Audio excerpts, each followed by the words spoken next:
United बड' people's अर्गेनाइजेशना मोनसे मिरु आफादा मोनसे हाबाफारि लादों जे 21 अक्ट'बरनिफ्राय 3 नभेम्बरसिम जोङो जोंनि जिल्ला सिगां आफादफोर दङ बे जिल्लाफ्राव जों दावबायनायनि मोनसे हाबाफारि लादों बे हाबाफारि बायदि दिनै धेमाजि जिल्लानिफ्राय जागायदों धेमाजि तिनसुकिया डिब्रुगड़ चराइदेव लानानै आप टु धुबुरीसिम बिटिआरनि बायजोआव गं 22 जिल्लायाव मिरु आफादा दावबायनायनि मोनसे हाबाफारि लादों थांखिया बेनो जे बर' कसारि वेलफेयार अट'नमास काउन्सिलनि गामि सोसननाय बियाब दानाय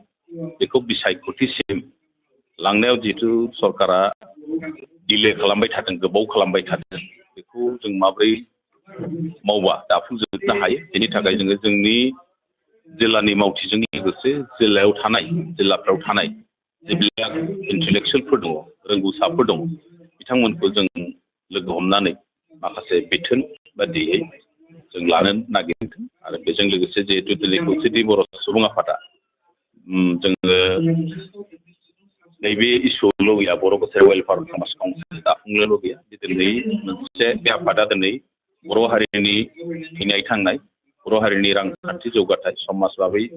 जौगानायनि थाखाय सोलोंथाइनि सायाव गोबां आयदायाव जों खामानि मावबाय थादों बे आयदायाव जों खामानि मावदों जिहेतु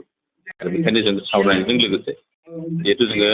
बिटिआर सुक्तिनिबो जों सागानगिरि हिसाबै बिटिआर सुक्तिनि जेब्ला दफाफोर दङ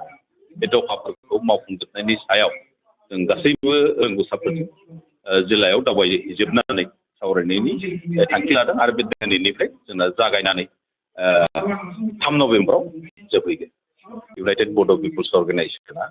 मोनसे मिरु आफादा मोनसे हाबाफारि लादों जे 21 अक्ट'बरनिफ्राय 3 नभेम्बरसिम जोङो जोंनि जिल्ला सिगां आफादफोर दङ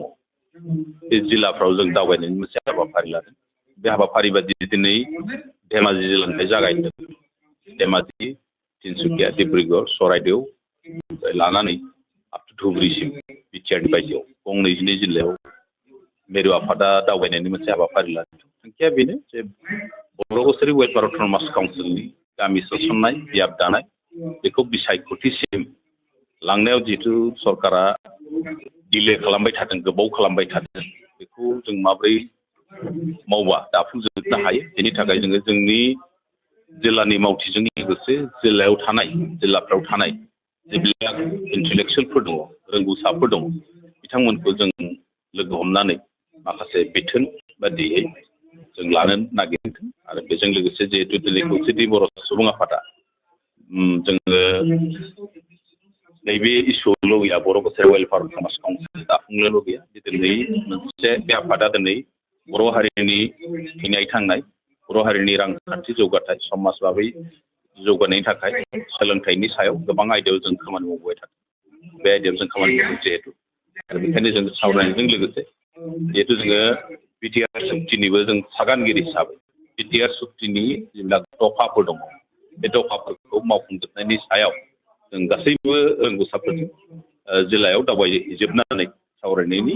थांखि लादों आरो बे दिनैनिफ्राय जोंना जागायनानै 3 नभेम्बराव जोबहैगोन